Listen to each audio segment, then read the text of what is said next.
Can you hear all right in the back? Okay. It's a little bit past 1:30, and we're going to go ahead and get started with our dairy forage seminar series. But before I do that, I have a couple announcements to make. The first one is that this presentation is being recorded. So if you have a cell phone, please turn it off or turn the ringer down. We would appreciate it. Second thing is, you may see some promotional materials around the stage and in this area. As an employee of the federal government, I have to say that no promotional material implies an endorsement by the United States Department of Agriculture. So I want to make sure that's clear. All right. We're very pleased today to have Dr. Gonzalo Ferrara, who's here from Virginia Tech. He is an extension dairy specialist in Virginia, and he's going to speak to us today about incorporation of cereal grain forages into rations for lactating cows. So, thank you. So, good afternoon, everybody. Is this working? You can hear me. Good. So, good afternoon, everybody. And again, my name is Gonzalo Ferreira, and I have a different accent. I'm from the South, but not Virginia, okay? Even Southern. I'm from Argentina, so allow me to be patient with my accent, okay? I was invited, and I thank for that, by Dr. Koblenz to talk about the incorporation of cereal grain forages into rations, and mainly I'm going to talk about the silages, okay, of these forages. As Dr. Koblenz said, I also have my disclaimer, mention of any commercial services or products, which I will mention, does not imply either recommendation or endorsement. So, having said that, one of the typical questions I receive is, what is the best silage? What is the best forage, okay? And I don't know, we have different perspectives and we can answer that in different ways. Some people like to have more protein, some people they like to have more energy in that forage. For me, this is my own definition of the best forage, or the best silage, is the one that allows me to formulate the cheapest diet possible while I'm covering the requirements of the dairy cow, okay? So you will see that my talk is going to spin around that concept most of the time. But before that, we are here under the context of the Forage Super Bowl, and I imagine everybody wants to talk about forage quality, okay? So we will start talking a little about the what. What forages, what species are we going to grow? And for that, I'm using a database that I obtained from a commercial laboratory, Cumberland Valley Analytical Services, and they provided me a very strong database in which I ended up using more than 36,000 data, okay? Sample forage analysis. This database had data from July 2017 to June 2019, so 2 years of analysis for these forages. Again, I focus on the silages, but for that, I had to do some assumptions, okay? These were the two main ones. Typically, there was a big name that was triticale forage or rye forage. It didn't say hay or silage or pasture, okay? So I had to do some kind of cleaning of the database in that case, and if the forage had more than 80% dry matter, I assume it was a hay.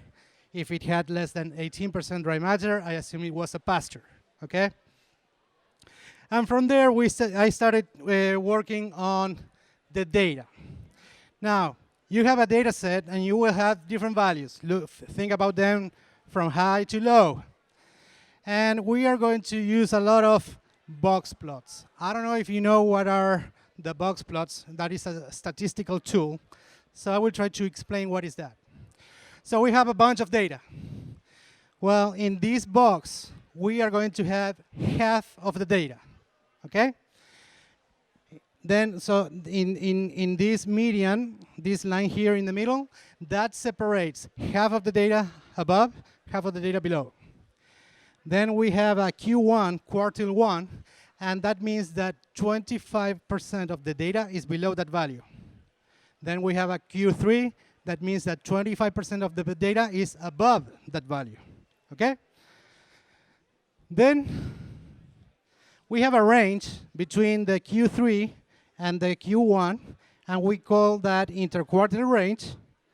And if you do 1.5 times the IQR from Q3, you have the maximum value, theoretically. And if you do on the other way, 1.5 times the interquartile range, you have a minimum value. That is that pretty much most of the data should lie somewhere there. And sometimes you had what we call outliers, which that means data that is out of the range. Why did I take this time? It's because I'm going to show a lot of these box plots that hopefully you can follow me. Just as a warm-up, here we have 4 different cereal grains: barley, oat, rye, triticale, and wheat. And I'm going to keep these 5 species all the time. Here we have the dry, on the y-axis, the dry matter concentration. And this means that pretty much most of these silages, the dry matter concentration for all species is between 29% and, let's say in this case, 41% dry matter. Obviously, there is a lot of data above that. But half of them, of all the samples, again, 36,000 samples, are between 30 and 40% dry matter. Dry matter so far doesn't tell you much, but we will start looking to the different nutrients or composition entities of the forages. In this case, we have crude protein, and you can see here on the y-axis, pretty much how high is that box is telling you typically where is the protein of these forages. We can see, for example, that rye, typically compared to the other species, tend to have the greatest crude protein concentration compared to the other species. In the case of barley, typically it's going to be a lower concentration.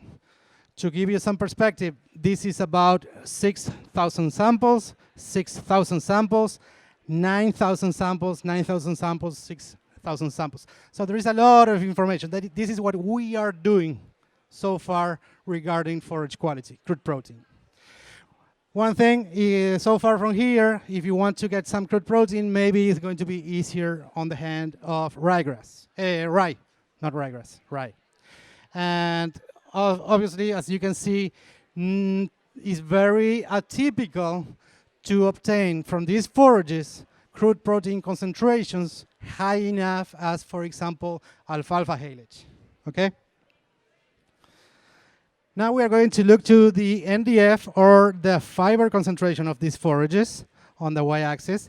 And as we can see here, pretty much the fiber concentration is going to be typically above 50% of the dry matter.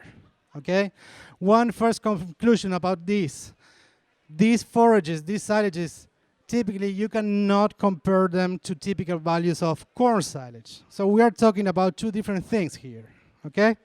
You might have some similar values in the case of the barley, we will see later because of the grain, but typically speaking, you will not have the fiber concentrations that you typically obtain in the corn silage.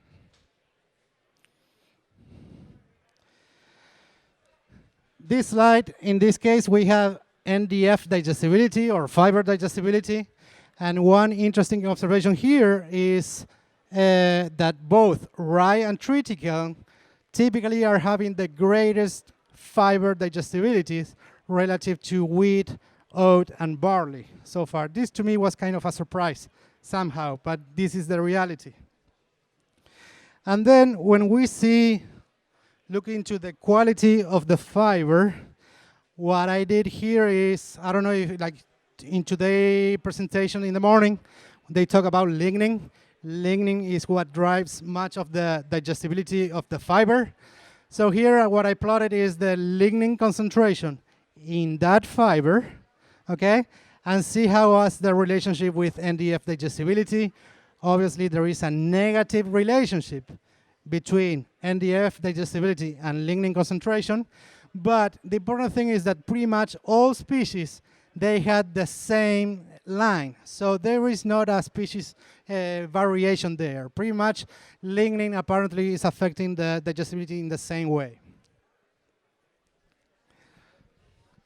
And finally, here we have the starch concentration of these silages. And as I told you, in the case of the barley, is the species that has the greatest concentration of starch relative to the other species. And rye and triticale, maybe they have the lowest concentration of starch. Therefore, they're going to have the lowest concentration of energy. How are we doing so far with the accent? Can you follow me? Good. So, another thing about these silages, as a dairy nutritionist, I use a lot of these small grain silages, particularly in the close-up pen, okay? And maybe after looking this data, I can say that I was maybe lucky somehow. Why did I do that? Because you have a high fiber concentration with a very decent NDF digestibility, so it's a good way for working on that transition cow. Well, in this case, what I did is I put the potassium data, and I don't know if you know, but potassium can be a challenge if it is too high to have a negative decad of the diet, and therefore, if you have too high potassium concentration, that could be a challenge for that transition cow study, transition cow. So you can see that rye and triticale, pretty much they have potassium concentrations above 3%. That is on the very high side. And maybe if you're thinking on this forage for close-up cows, maybe barley would be a better choice in that case. So partial conclusions right now, rye and triticale, they have the greatest crude protein concentration. That is a positive. They have the greatest NDF digestibility. That is a positive. The lowest UNDF, undigested NDF fiber. That is a positive too. They're going to have the lowest starch, which you can consider that as a negative value response. And then the greatest potassium, which that would be a negative. About lignin, there are not differences among the different species. So far here, I wanted to talk about the what-to, the different species. Now we're going to talk a little about the when to harvest and why, okay? And for that, first of all, I'd like to talk about to see the big picture. It's not just a matter of nutrition. I think we have to see the whole rotation of the system when we make these choices. This is a picture I took a few years ago from Argentina, in which we were having a very bad drought. As you can see there, the corn after ryegrass in this case, the moisture of the soil was depleted because of that ryegrass. So you have to see the whole thing. We are in Wisconsin. Again, it's very different than Virginia. The window for doing this double cropping is totally different.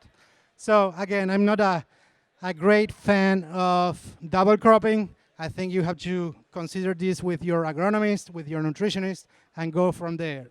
So don't lose sight on the rotation. Again, we are talking here about forage quality, and we are looking to the same species in this case, but looking to different moments. And for this, I'm using a data set, very nice paper published by Dr. Koblenz last year, in which they harvested triticale at different maturity stages. And you will see a set of figures showing here we have growth stage, and that would be similar to maturity. That means on this side we have more mature forages. On the left side we have less mature. And they harvested these forages at different time points. But I'm going to stress mainly the two typical ones, which are the boot stage and the soft dough stage, which is here, okay? Obviously, when you wait more time to harvest your forage, the good thing is that you're going to have more yield, okay? And that is going to end up in a cheaper silage, dollars per ton of dry matter. What happens to the fiber concentration or the energy concentration if you want? Here we have NDF concentration and maturity, and we can see that as the plant matures, the concentration of NDF goes up. That is typical of pastures, but then it starts to go down. Why is it going down? Because we have some grain in that plant that is accumulating the starch, and that is diluting that fiber, okay? But if we see the lignin on a cell wall basis, if we take only the fiber, we can see that the lignin is going up and up and up regardless of that starch, okay? So we harvest at bud stage, we're going to have less lignin in that cell wall. If we harvest on the soft dough stage, we are going to have much more lignin in that cell wall. What happens to the digestion rates of these forages when we harvest them at bud stage or soft dough stage? In that paper, very nicely, they have the kinetics parameters, and this is the time of fermentation. In this case was in vitro, and here they put how much of that NDF disappeared, how much was digested. So if we harvest at bud stage, they harvested at bud stage, and the NDF disappearance was 76%. But when they harvested at soft dough stage, that fiber only 38% disappeared, okay? So obviously, you're going to have a much lower NDF digestibility with the soft dough. Partial conclusion so far, bud stage, you're going to have less yield, that is a bad one, but you're going to have more crude protein. You're going to have greater NDF, very likely. Is that good or bad? Usually I respond that it depends on what you need that forage for, okay? Could be good, could be bad. Least lignification of the cell wall, that is very good, and therefore you're going to have greater NDF digestibility. So far I have talked about forage quality and just that. One thing that I like is to put forage quality in the context of economics. Okay, remember what my definition of the best silage, the one that I can formulate the cheapest diet possible while I'm covering the requirements of the cow. The other definition that I usually say is the one that I can grow or obtain according to my environment. Okay, if I'm in, I don't know, in Nevada, maybe my chances of getting silages are different than in the Midwest. So for this, what I did is I took some information from Dr. Kovlen's paper, and I put different scenarios: 2 tons of dry matter per acre, 4 tons of dry matter per acre, 6 tons of dry matter per acre. You will tell me, hey, 2 tons is too low. Well, but many of the extension publications that I cross are here.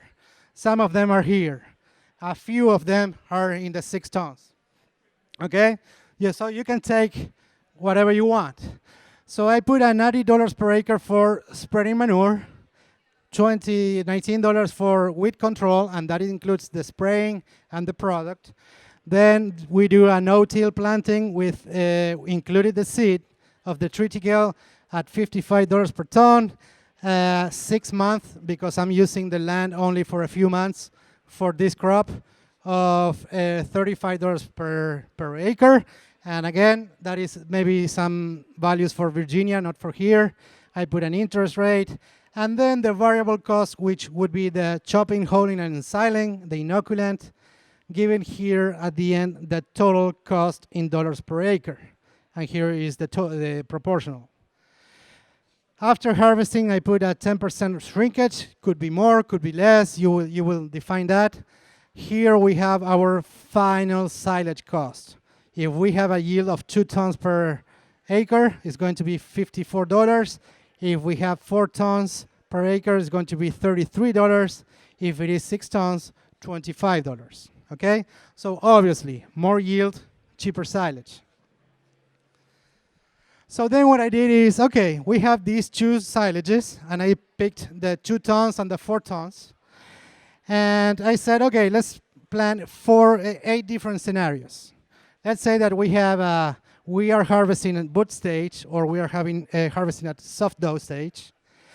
Let's say we are in a high grain prices context, or we are in a low grain price context. Let's say we, as a nutritionist, we like to feed high forage diets, or we like to feed low forage diets.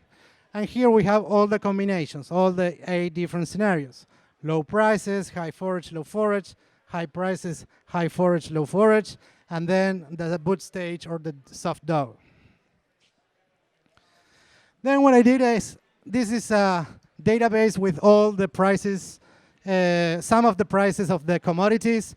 We have, in this case, soybean meal.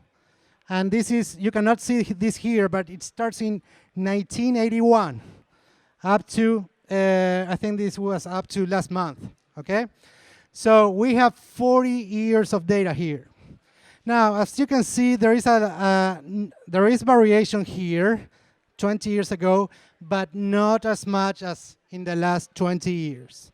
So I decided arbitrarily, I said, okay, I'm not interested in this part of the database. I will use the noisy one.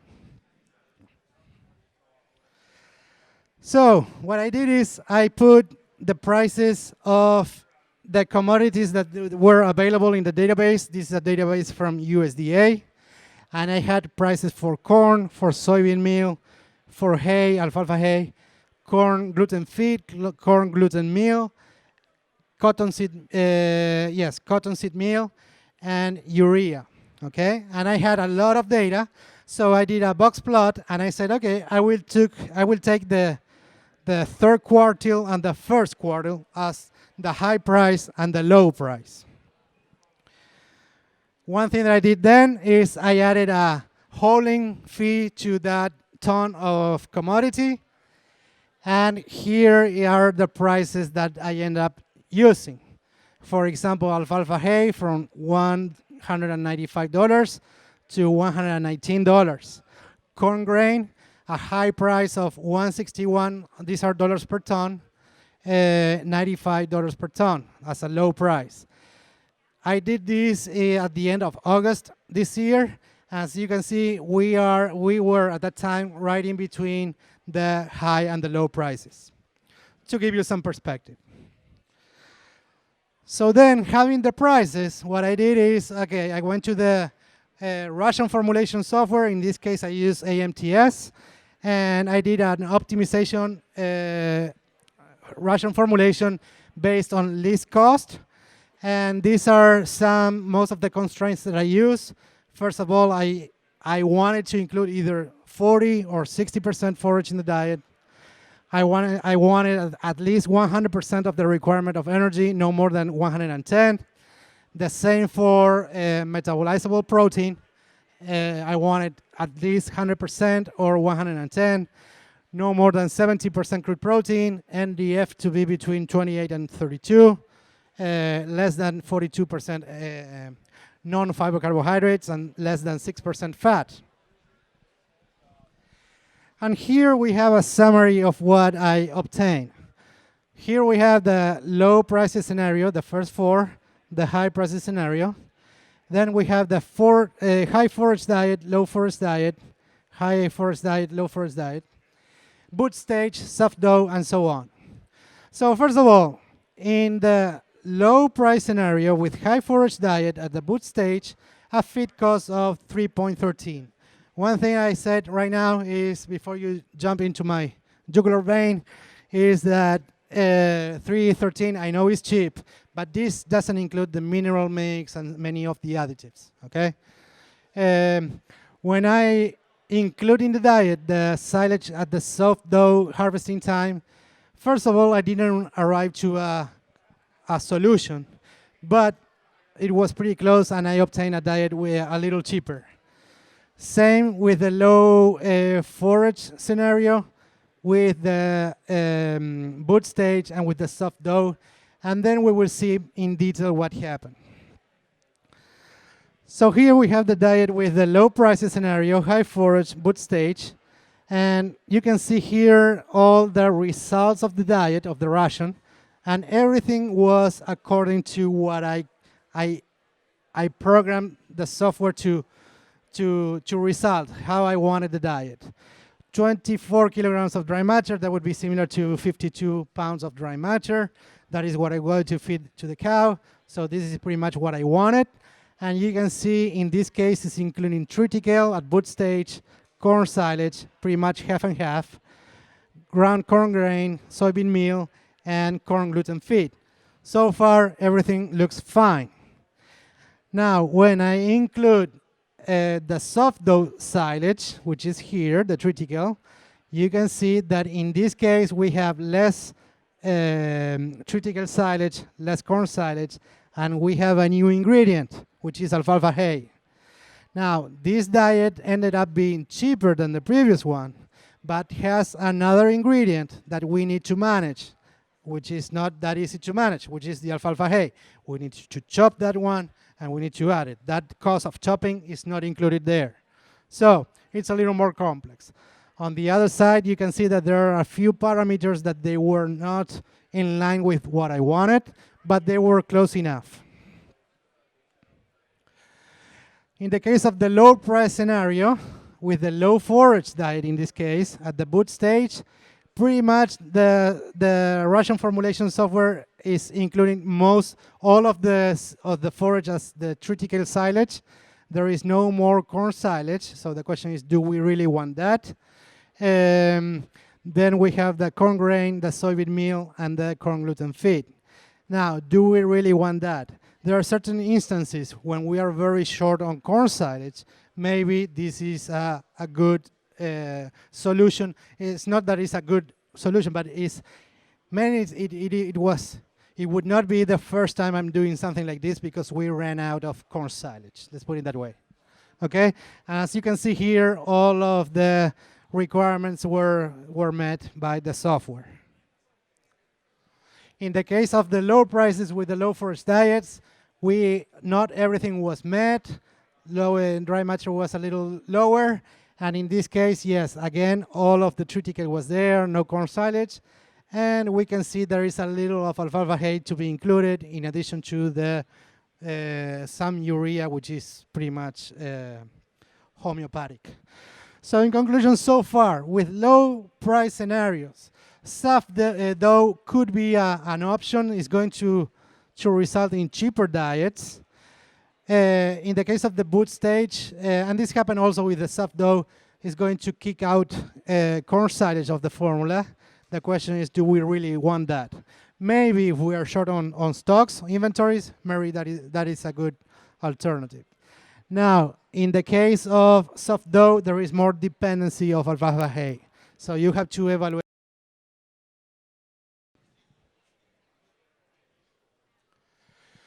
So now we have the high prices scenario, okay, the commodities. And in this case, with the high forage diet and the boot stage, we can see that pretty much 50% triticale silage, 50% corn silage. We have ground corn grain, soybean meal, a little of cottonseed meal, and everything is in order to what we wanted. Now, when we put in this high price scenario, high forage diet, the soft dough, yes, we can get a cheaper diet, much cheaper diet, as long as you don't put your triticale in the diet, okay? So, is this good? It doesn't look like.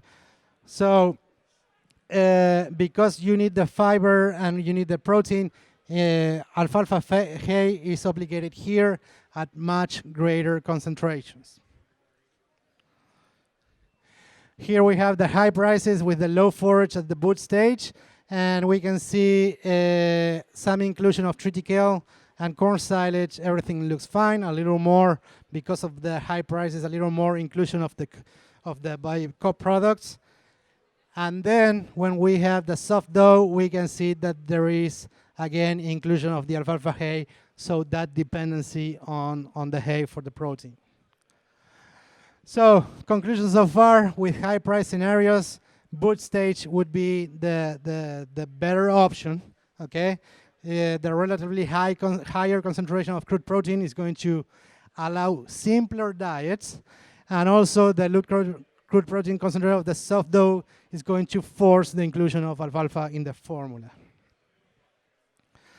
So far, we talk about the what, the when to harvest, a few things on the how.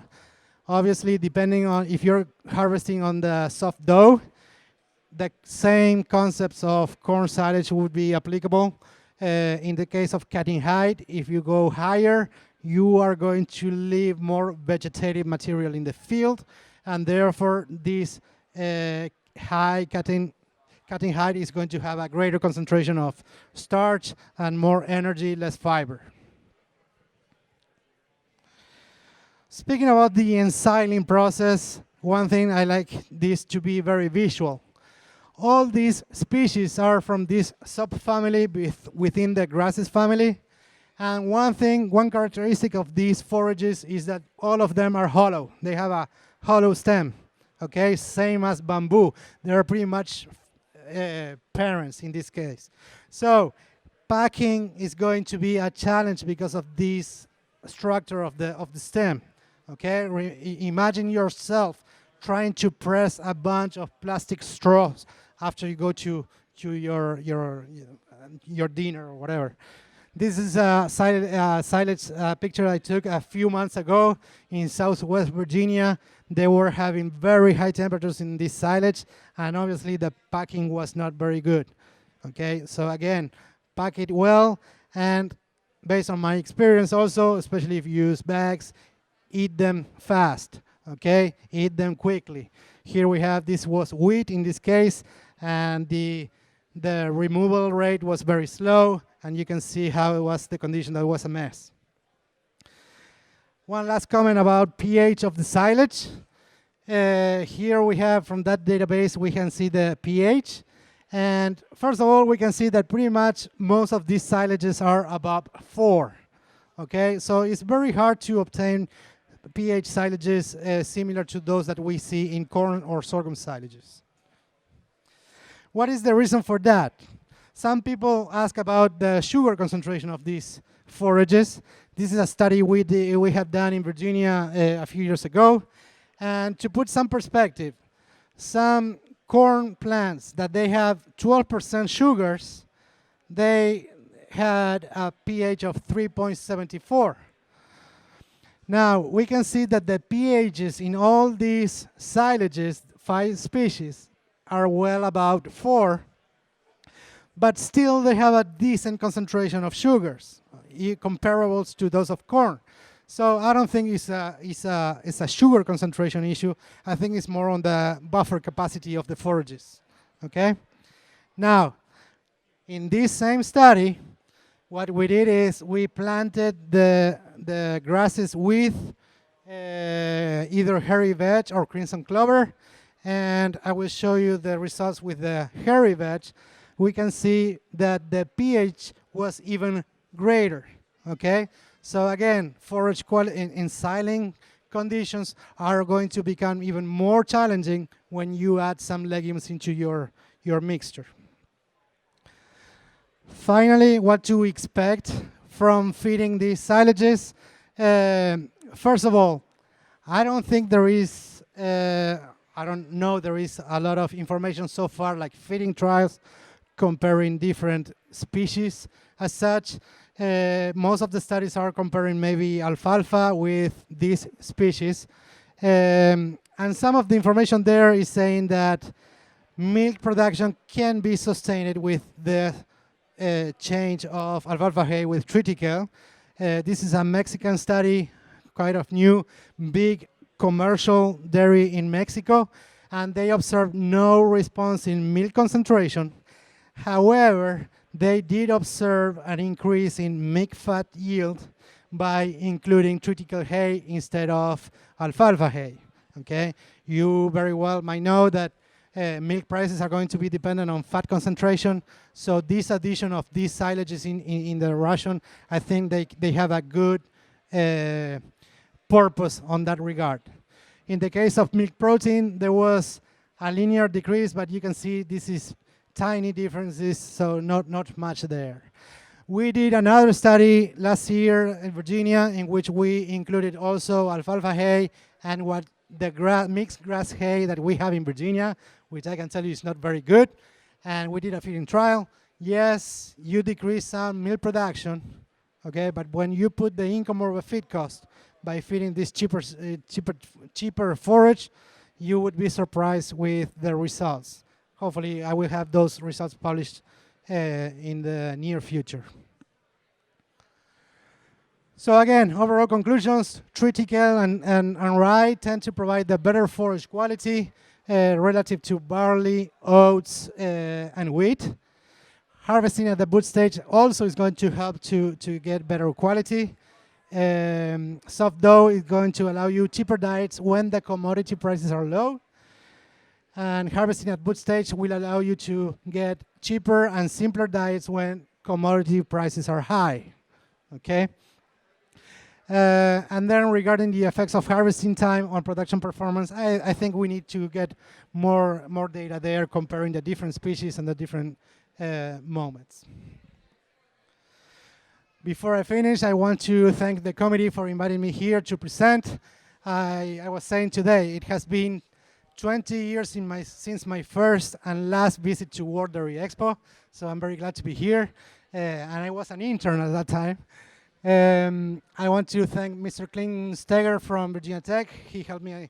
He provided a lot of the field data.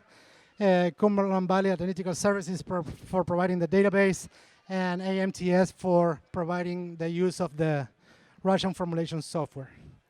And with that, I will thank you and entertain any questions.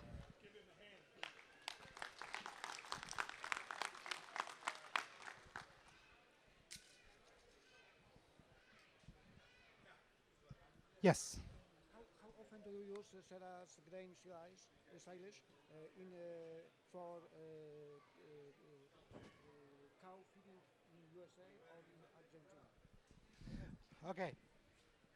So the question is, how often is included these silages in the rations in the US or in Argentina? More than what you think. Okay, and here, especially in Virginia, they use it a lot. They do double cropping a lot. And typically, you know that land can be a limitation around here, and they're forced to do this double cropping. And when they see that they don't get enough corn silage, they don't have inventory high enough to keep going, they end up filling the gaps with this type of silage. Same in Argentina. You are from Poland, correct? Ralph.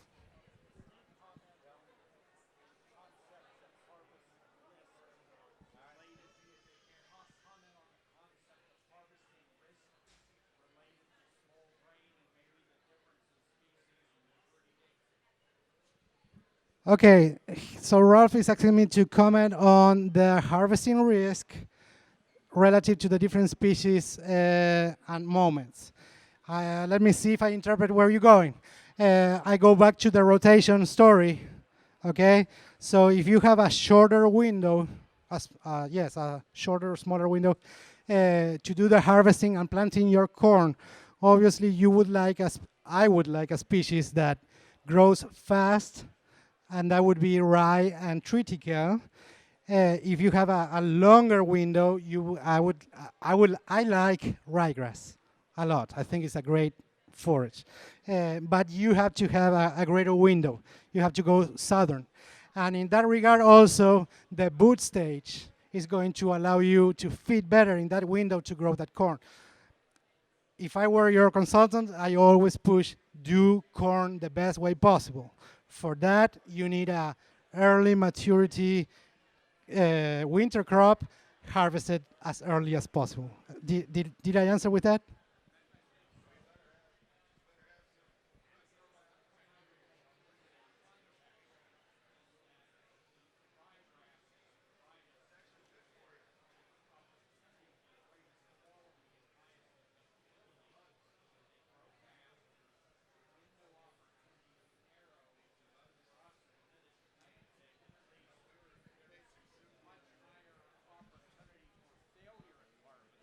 Okay.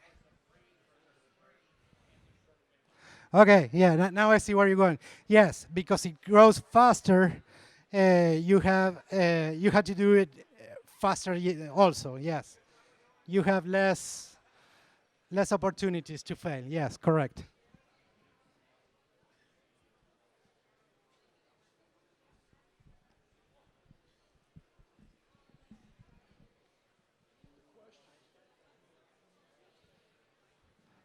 Are you okay with my accent still? Good. Well, thank you so much.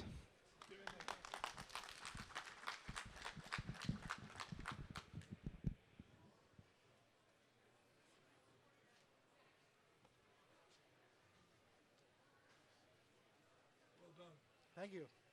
Thank you.